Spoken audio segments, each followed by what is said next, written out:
Students, today we will discuss about the coordination in plants. In plants, no specialized organ is present for the control and coordination. There are the certain chemicals. The growth in plants is controlled by the certain chemicals, and these chemical substances are called plant hormones and phytohormones. These are the plant hormones or phytohormones.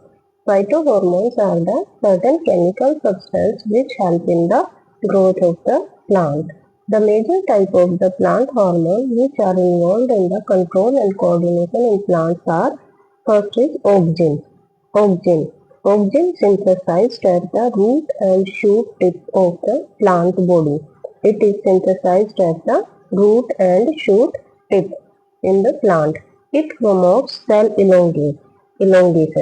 It elongates the cell. It promotes the cell elongation, root formation, cell division, respiration, and other physiological processes like protein synthesis, water uptake, and protoplasmic permeability, and development of the seedless fruit. It helps in the development of seedless fruit. Example is indolacetic acid, that is IAA. Gibberellin. It stimulates stem elongation. It elongates the stem. Seed germination and flowering. Gibberellin functions are: it stimulates the stem elongation, seed germination, and flowering.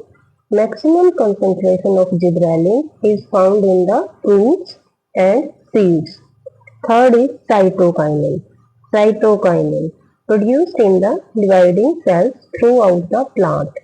At the whole plant, it is present in the dividing cell because it helps in the cell division.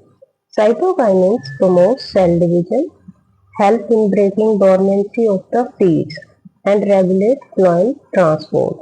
It also delay aging in the leaves, and promote the opening of the stomata. Fourth is abscisic acid or ABA. It is called the growth inhibitor. It is reverse of the somewhat cytokinin. It is the growth inhibitor which reverses the growth promoting effect of auxins and the gibberellin. It causes dormancy of the seeds, tubers, and bulbs. That's why we can store seeds, tubers, and the bulbs. It promotes closing of the stomata.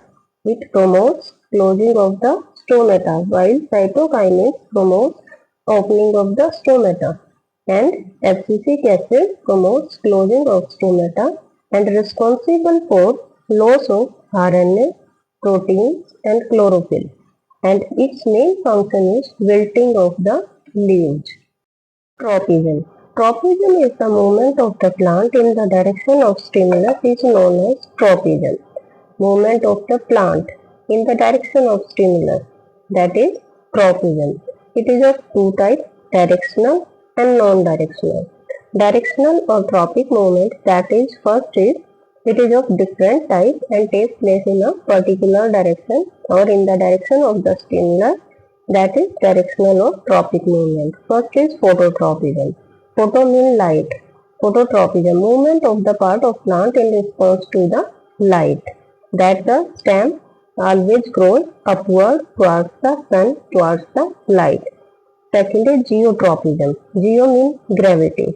Geotropism, movement of the plant part in response to the gravity. As you know, root always grow downward. Whether we fall the plant, then stem rise upward and the roots grow downward towards the gravity. Third is hydrotropism. Movement of the part of the plant in response to the water. Plant move towards the water. Fourth is chemotropism. Chemotropism means chemical response. Movement of the part of the plant in response to the chemical, that is called chemotropism. For example, movement of the pollen tube towards a chemical produced by an ovule during the process of fertilization in a flower.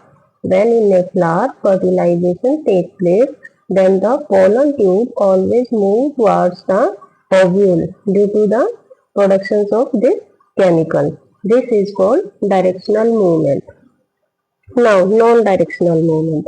Not in the direction of the stimulus. This is also called nested movement. Not in any direction, any particular direction.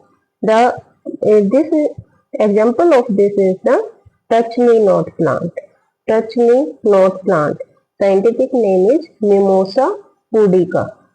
Mimosa pudica. That is touch me not plant. The folding up and drooping of the leaves of sensitive plant touch me not when lightly touched is example of the non-directional movement. When we touch the touch me not plant, then the leaves folding up and drooping up, not in the direction of the hand, but in the any direction or downward or upward direction, that is called non-directional movement. Plants change shape by changing the amount of the water also, and that results in the swelling or shrinking of the cell. That is also the non-directional movement. Growth towards stimulus is positive tropism. If growth takes place towards the stimulus, that is positive tropism. And if growth takes place away towards the stimulus, that is called negative tropism. Thank you.